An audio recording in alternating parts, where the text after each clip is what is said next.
48 семејства од социјално ранливите категории од Пробиштип ќе добијат кров над глава. Од денес започна со изградба првата социјална зграда во Пробиштип. За нас е од исклучително значење да помогнеме во најсоцијалните, најранливите категории на граѓани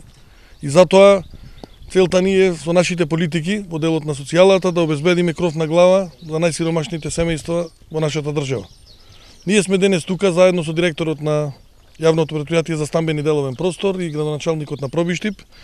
да означиме почеток на еден исклучително значаен проект, капитален проект, а тоа е изградба на социјална зграда тука во Пробиштип, која што ќе има 48 станови и ние се надеваме дека согласно она што бевме претходно информирани, дека согласно роковите кои што се зацртани, таа ќе биде изведена и на тој начин ќе возможиме да сите оние лица кои што се социјално загрозени аплицираат во делот на добивање на кров на главата. Ако се одвива според динамиката, изградбата на социјалната зграда би требало да заврши за 18 месеци, а социјалните станови ќе се доделуваат на следниот начин. Има нов систем да распределува на становите, тоа ќе го управи заедно Министерството за транспорт и врски со Министерството за труд и социјала. Тоа ќе биде транспарентна постапка која што ќе има бодување за секој социјален случај, согласно бодовите кои што ги остваруваат во делот на нивните примања, членови на семејство, број на членови на семејство и така натаму ќе ги добиваат по некој си електронски систем кој што ќе биде транспарентен и кој што реално ќе значи да им обезбедени на оние категории кои што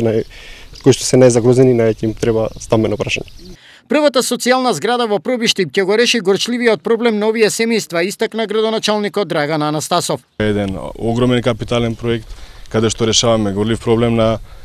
една целна група, односно на поголем број на семејства во општина Пробиштип. Станува збор за семејства каде што социјално ранливите категории, социјалните случаеви, лицата со попречено, самохраните родители, сите овие категории ќе можат, како што каже министерот и директорот, во соработка со Министерството за труд и социјала да аплицираат и се надевам дека побрзо од предвидениот рок кој што е за изградба на овие две ламели, односно на социјалните згради во Пробиштип, веќе во наредната година овој период ќе можеме да биде овој завршен капитален проект и веќе сите оние семејства кои што во изминатиот животен век не успеале да имат кров на глава да обезбедиме едно скромно живеалиште. До ноември треба да започне изградбата на уште 10 социјални згради во цела држава, од кои по една ќе се гради во Виница и Свети Николе. Вкупната инвестиција на овие значајни капитални проекти е 15 милиони евра.